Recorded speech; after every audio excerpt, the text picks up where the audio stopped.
নমস্কার বন্ধু, আমি তাপস বর্মন। একদম জঙ্গলখানা থেকে পথ ভোলা প্রতীক। দেখুন আমার গ্রামের সুন্দর দৃশ্য। দেখুন দেখুন বাচ্চারা ফুটবল খেলছে, কত সুন্দর লাগছে। শরীরচর্চা মানুষের কাজে দেয়, কিন্তু আমরা বয়স হয়ে গেছে, অনেক শরীরচর্চা করেছি, এখন সংসার দিকে মন। বন্ধু, প্রাকৃতিক দৃশ্য দেখতে গেলে আমার গ্রামে আসতে হবে। যারা ভ্রমণ পিয়ুষী, চলে আসুন আমার গ্রামে। একদম সুন্দরবন জঙ্গলের কাঁথা থেকে পথ ভোলা প্রতীক বোঝে। চলে আসুন বন্ধু, দেখুন কত সুন্দর দৃশ্য। এই দৃশ্য উপভোগ করতে গেলে বন্ধু আসতে হবে একদম সুন্দরবনে ট্যুরিস্ট করতে। দেখুন ওই যে দেখেন সামনে দেখেন ট্যুরিস্ট বোট মা কৃষ্ণা। দেখুন কত সুন্দর দৃশ্য।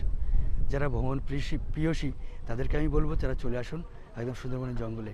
কত সুন্দর পাখির ডাক, আর কি সুন্দর গাছপালা, অর্গ্যানিক মধু, অক্সিজেন। পাখির ডাকে ঘুম ভাঙবে, পাখির ডাকে তোমার ঘুম আসবে।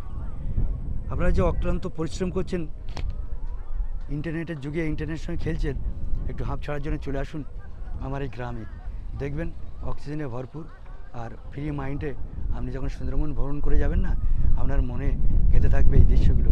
দেখুন বাঘ, হরিণ, বাঁদর, মুরগি, আর মাছ তো বলবেন না, কি মাছ খাবেন। আমি যেসব মাছ আপনি কলকাতায় প্রচুর হারে কেনেন, সেখানে খুব স্বল্প পয়সায় স্বল্প দামে সুন্দর ব্যঞ্জন দিয়ে রান্না আপনি খেতে পারবেন এখানে। নমস্কার বন্ধু, আমি তাপস বর্মন, ফার্ম গোসবাথানা, একদম জঙ্গলগাঁ থেকে পথ ভোলা প্রতীক। বলো হর হর মহাদেব। বন্ধু চলে আসুন আমার সুন্দরবনে ভ্রমণ করার জন্য, তাহলে দেখতে পাবেন কত সুন্দর দৃশ্য। পাখির ডাক, গাছপালা, রাস্তাঘাট কত সুন্দর, পানীয় জল সুস্বাদু। নমস্কার বন্ধু, আমি তাপস বর্মন, ফার্ম গোসবাথানা, একদম জঙ্গলগাঁ থেকে পথ ভোলা প্রতীক।